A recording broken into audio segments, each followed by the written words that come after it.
Hello and welcome to Michelle Astrology. My name is Charlotte. I'm a full-time working astrologer, and on this channel I analyze the astrological charts of public figures, and very often they're celebrities, and they normally come in the form of actors, artists, musicians, politicians, business people, and sometimes they are royals, and that's exactly who I'll be looking at today. I'll be analyzing the chart of Sarah Ferguson, the Duchess of York, formerly the Duchess of York, because she's just lost her titles. Yes. I just did a video on her husband the other day, or her ex-husband rather, Prince Andrew. He has forfeited his titles. There's been a big Epstein with scandal with Epstein regarding Epstein. She's in trouble for the same reason he's in trouble. In fact, she got in trouble first. It was like maybe 2 weeks before. Andrew has a piece of correspondence that he wrote to Epstein in 2011 when he said that he stopped being friends with Epstein in 2010. The evidence contradicts the story that he told. That's why he has to forfeit the titles. Now, she also, 2 weeks earlier, it was discovered that she also had a piece of correspondence with Epstein in 2011, which contradicts the story that they cut ties with him in 2010. So they've been just dishonest. She called him a great friend or something like that. It was a very affectionate email, letter, whatever it was. Anyway, she's lost her titles now. Those two are living, I mean, they're not quite living in exile, but they're living in the basement of Windsor, which is like almost like rent-free. So she's on the, what we call the shite list, or the shit list. So is he, but they're still royals. And they come together. I don't care if they are divorced. They are still living together as a de facto couple. It's very clear. What I want to do today is have a look at a chart, look at the transits, and talk about who she is and if we can figure her out, because she's a very complex person. I actually really liked her before this whole thing came about. I've always had a lot of sympathy for her because I thought what happened to her in the British press was absolutely disgusting. But with this happening, I don't say it doesn't excuse it. I still think what happened to her was unjust and disgusting. But this thing with Epstein is disgusting. And I'm disappointed. Very disappointed. Anyway, I hope you enjoy this reading today, and I hope you find it informative. Before I dive in, I just want you guys to know that, yes, I brought my MP3 readings back. I also have a new service, semi-new, sort of new. I do 60-minute readings, but I also have 30-minute readings. They're shorter, and if that interests you, you can book from in the link below. If you are a member of my YouTube, if you're in my YouTube membership, you do get discounts on my readings. So if you would like to join, yeah, that'd be great. There's some perks for you. Also, September next year, we're going to Europe. We're doing a retreat. Either Italy or Greece. Please fill out the Trover Trip link below. It's a survey that will be your expression of interest. We are going to be contacting people in the next week or two to organize to get some numbers. And yeah, I really look forward to meeting you guys, whether that be in the MP3, the Zoom room, or the retreat, maybe all three. Who knows? I'm super excited about everything. Thank you so much for your support. All right, let's have a look at Sarah Ferguson's chart. So Sarah Ferguson is a Sun and Mars conjunction in Libra. She got a feisty temper, that fiery redhead. And then she's got a Scorpio rising. And she has an Aries moon with a South node. And a Virgo Venus conjunction with Pluto on the midheaven. So what can we say about her? I think she's, before I found out this Epstein information, I always thought she was like fun, and I thought she was very sweet, you know. And I think she is. Is she sneaky? Yes. Does she really like money? Yes. Did she get with Prince Andrew because she wanted to be a duchess and be famous? Yes, I think so. I don't think she really counted on being treated the way she was treated, but I think she liked the idea of being, you know, a princess. I mean, even Diana did. And then the reality hit that being a royal means you get abused by the press. You know, and it's disgusting how people say, oh, but I should have known. Like, shut up. You don't think every little girl dreams of being a princess and having a handsome prince fall in love with you, and it happened to these ladies, okay? So we got to just give them some grace, okay? Give them some grace. Very often the dreams that you have, the fantasies you have, if they come true in your physical reality, they turn into nightmares. Be careful of what you wish for. Your dreams can come true. Anyway, let's talk about her public image, right? Because very often we see people according to their midheaven. She has a Virgo midheaven. I am also a Scorpio rising with a Virgo midheaven. It is rough. Now, what should have made it easy was that she's a Venus on the midheaven, and certainly having Venus in the 10th house, Venus on the midheaven, means that you'll be famous because of your relationships, or you could meet someone at work. Like you could marry a colleague or date a colleague, which she did, sort of, or she married a guy and then they became colleagues, because that's what happens with royals. They marry people and then they become colleagues because the family is the business. Now, with the Pluto conjunction with the Venus, there's always going to be some kind of fight for power. There's also like a bit of greed here. Like these two, they both have Earth Venuses. Like building an empire, like it's not a great empire. They have gorgeous daughters. Their daughters seem to be really good people. I'm so surprised about that actually. But Andrew and Fergie have Earth Venuses. Love is business, business is love. Love and business are so intertwined. And I do think they genuinely love each other because of what they get out of each other. They are incredibly practical people when it comes to romance. Yes, they both cheated on each other, but they have a business deal. Even when they got divorced, which I think they were ordered to because of all the scandal and like it hurt the family's image, they do have this loving working relationship. Now, her fashion choices. This woman should have been better dressed. I mean, I think Sarah Ferguson was and is a beautiful woman. She's stunning. She just didn't dress like one, and that's why she was considered hideous next to Diana. And she always said that being next to Diana was really, really difficult because she was tall and slim and like a supermodel. But Diana was rough at first, but Diana learned how to dress. She's Taurus Venus. Taurus Venuses know how to dress. And you think a Virgo Venus would as well, but she's got a square here with Jupiter. Like the Jupiter, and if this was whole sign, that Jupiter would play into the second house. Her love for money and jewels, it's very like bombastic. It squares that very it's not the word subdued. It squares that Venus that should be quite simple. Her fashion was quite practical, actually. She was quite practical, but when it came to like big events like balls and things, she was just so overdone. It was too many frills. She wanted to like show off her status, her grandeur, and it just looked tacky. I reckon if she had done the monochrome, if she had combed her hair and put some styled her hair properly, cut off the bows and the frills, and just she should have done what Meghan Markle did. And Meghan Markle has a Virgo Venus that is very effective. She needed to do like a Meghan Markle sleek look, and she didn't. She kind of looked like a clown half the time. A pretty clown, but a clown. Bless. Yeah, Pluto on the midheaven, she's always going to have trouble with authority. If you've got Pluto on your midheaven, Pluto in the 10th house, you're going to have trouble with bosses. You're going to feel like you're being exploited or abused and used by your employers, which certainly she was. Even vilified by the people that are using you simultaneously. That happened.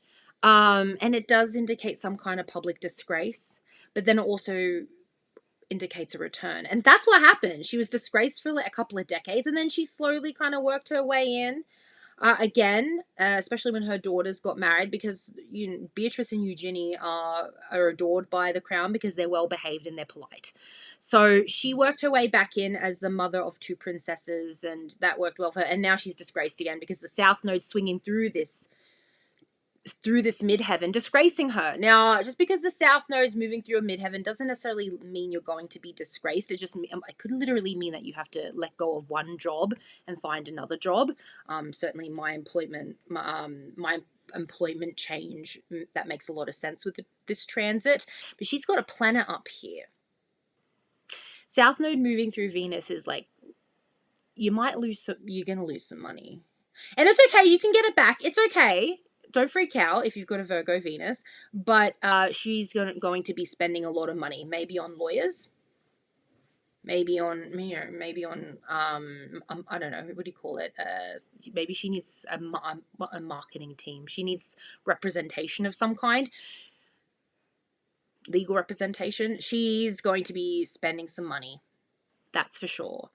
When I took a snapshot of this chart, this was literally the day that it was discovered that it was literally the day all these charities let go of her, which was humiliating. So, yeah. The South Node moving through the midheaven. Midheaven is public persona. The South Node is what you have to let go of. She had to let go of her public persona. She got spat out. She got rejected publicly. Humiliating. It doesn't always have to play out this way. This is specifically for Fergie. It's even more painful because there's Pluto here. There's Venus here. She's got planets on that midheaven, so it's a bit ouchy. That's also, and the Jupiter square Venus is like, she makes money, but she spends money. That also hurts. That's financial issues. She's never going to be out of money. She's always going to be dressed nicely. She's always going to have a roof over her head. She's fine. But she's also always going to have financial debt that she's always going to have to pay. So we'll see how that goes. You know. Let's talk about all this Libra and Scorpio. So the Sun-Mars conjunction does point to her having a nasty temper, which she does, and I don't blame her because she's been treated very poorly throughout her life. Go watch the 60 Minutes interview. I think it was done like 10-15 years ago. There's an interview with a 60 Minutes Australia and Sarah Ferguson, and she loses her cool. She's very, very she's very particular about what questions she's asked, and she walked out of that interview a couple of times. It's very awkward. But yeah, the Sun-Mars conjunction, even though she's quite jovial, she's very Libran. I think in a lot of ways she's a people pleaser. She loves a party. Don't cross her. Don't disrespect her.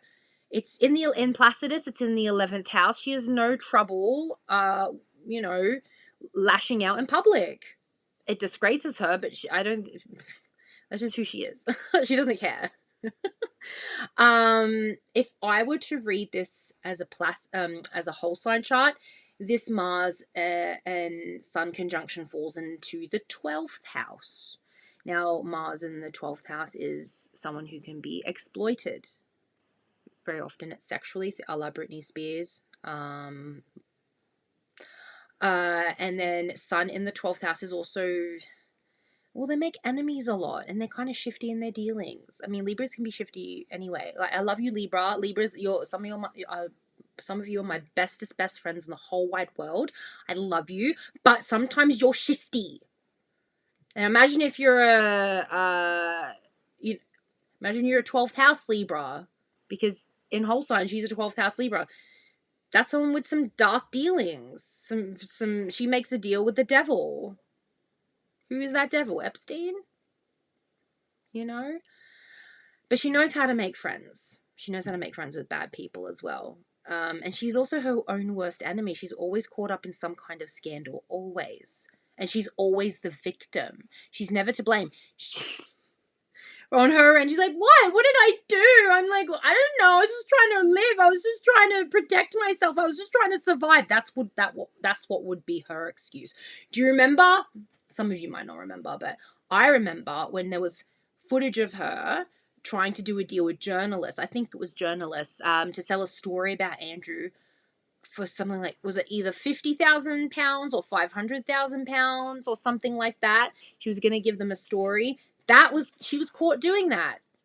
She was caught selling out her ex-husband and his family under the table.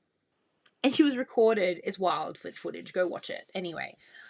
I mean, yes, she's lovely and charming, but she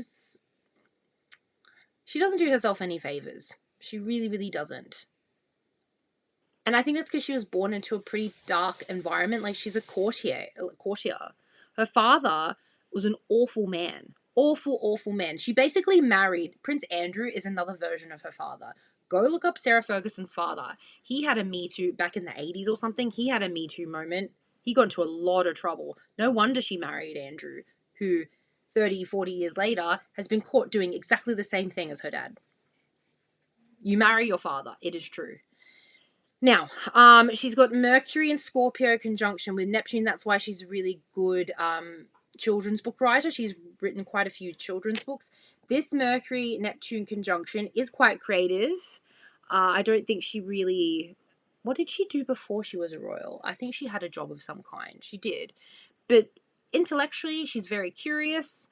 I think she's quite imaginative. This sextiles her midheaven, which is great. And having a Virgo midheaven and writing books and having the midheaven sextile is great for being, a fiction writer, a children's book writer. I think that really, really works for her. Neptune Mercury conjunction. I mean, that's also someone who can lie very well. You know? It's a power. Lying is great. I think it's also someone who's prone to delusion. I think who knows? She's publicly said that she believes Andrew and that Andrew would never hurt teenage girls or whatever, but I think she's deluded. And if she's not deluded, she's certainly lying. And Neptune conjunct Mercury is both of those things. Maybe she's believing her own lies. Now, if I were to read this as Mercury and Neptune in the first house, which we could in a whole sign chart, that's a very, communicative, social person. And she is social. She's very good at socializing, or was at least, not anymore, because she's in Buckingham Palace's basement. But yeah, quite charming, quite effervescent, knows how to... As I said, with Libra placements and Mercury on the ascendant people, they know how to bend and twist and turn into the thing that you want them to be. You know? She's a little bit... I wouldn't say she's a chameleon, but she knows how to charm people. And actually, when she was a working royal and she first got married to Andrew, people loved her, even with the bad fashion, and everybody laughed at her. She was quite fun and very good at her speeches. Her and Andrew were a great team when they got together. Go watch some of those documentaries on YouTube about them. Fascinating stuff. Yeah. Now, let's have a look at this Aries moon. Oh, Saturn square the moon. Yeah, the mum and dad didn't get along. That makes sense. I don't know if her parents divorced, but they did not have a happy marriage. I know she was very close to her father. He was a very bad man, very close to him, but yeah, I don't think she grew up in a very happy home. Moon in Aries. I'm just starting to, as I'm reading these placements, I'm like, oh, that's why her and Diana were so close. Moon in Aries, I think Diana had a fourth house, an Aries fourth house, so it makes a lot of sense why those two got along. They stopped being friends eventually, but I can totally see, looking at all these placements, why they did really, really well together. Let me know if you'd like to see synastry between Sarah Ferguson and Princess Diana, because I think they have a very interesting dynamic. Yeah. The Aries moon, it doesn't get along with the Venus and Virgo. When you have your Venus and the moon, which are the two feminine placements, if they're not getting along in the chart, you're going to have some trouble with intimacy. You know, it doesn't mean that you can't find the love of your life. It doesn't mean you can't have all the things you want. Don't get me wrong, but there are complications with it. The moon is in an Aries sign. It's what I call an ADHD moon. It always needs it always needs a log on the fire. It always needs the wind, the oxygen. It's very, very needy. Aries moons are very needy. They're hungry. They need an adventure. They need something to burn. And she was left alone a lot in the palace when she was married, and Andrew went away for very long periods of time, probably cheating on her, but she did it too because she got bored. You know, she needed wind in her Aries sails. She couldn't move. She couldn't do anything. So of course she was going to get involved in some scandal. But yeah, just a very hungry, needs a lot of stimuli to be happy. She needs a lot. And then the Virgo Venus, I mean, on the midheaven, yes, we'll have a public marriage. That's going to be the stable thing in my life, is being publicly married to, or publicly tied to my ex-husband, publicly tied to Andrew.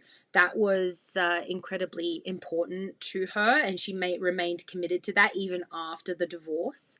But you do see the contradictions here between the moon in Aries and the Venus in Virgo. While she loves Andrew and she's very loyal to Andrew, especially publicly, he can't fulfill her needs. No, not her emotional needs. I also feel like with her Mars in a conjunction with the Sun and an Aries moon, she seems to be or was at least 30 years ago with the toe-sucking scandal, a very highly sexed person. A very restless, highly sexual person. Scorpio rising, Martian moon, Martian rising, Mars with the Sun, very Martian lady, you know. You wouldn't think so because she's a Virgo midheaven, like, but look at the rest of her placements. So, anyway. Also, if I did this whole sign, that Chiron in Aquarius would fall into her 4th house. That's a wounded mother, a wounded family. This, we'll see that we've got like what, how many more months, like 8-ish more months until June next year. The South Node's going to be moving through Virgo. We're going to hear more. We're going to be hearing more. Saturn is moving through her moon sign. She's due for her 2 years of sadness. That's what we call the Saturn transit through the moon. It's the 2 years of sadness. So she's going to be, I think, locked away for a while. She's not going to be going out. That's a very harsh transit. I hate that transit. I remember when the moon when Saturn went through my moon, it was awful time. and if I'm lucky enough to live, you know, I want to live a very long life, it's gonna happen again. It's a rough time, but people can get through it. Don't worry. All the Aries moons, you'll be okay. All the Aries placements, everything's gonna be fine. We're gonna be okay. Keep telling yourself that. We are soldiers. We march on the battlegrounds. We know how to handle all the explosives. We will get through this. Yeah. By the way, I took this a while ago. The Sun is now moving through Scorpio. She's busy right now. Scorpio season is very busy. It's moving through her Mercury. She's on the phone to a lot of friends and colleagues, that's for sure. She needs advice. She's certainly seeking legal advice right now. If not, she bloody well should. We'll see how this goes. Anyway, that's my reading for Sarah Ferguson, the former Duchess of York. Let me know what you think of her. Did you guys have sympathy for her? I always did. I always really liked her. Not anymore, unfortunately. Oh, Fergie Ferg. Alright, guys. I will see you in the next video. Thank you so much. And, yeah, have a good one. Bye.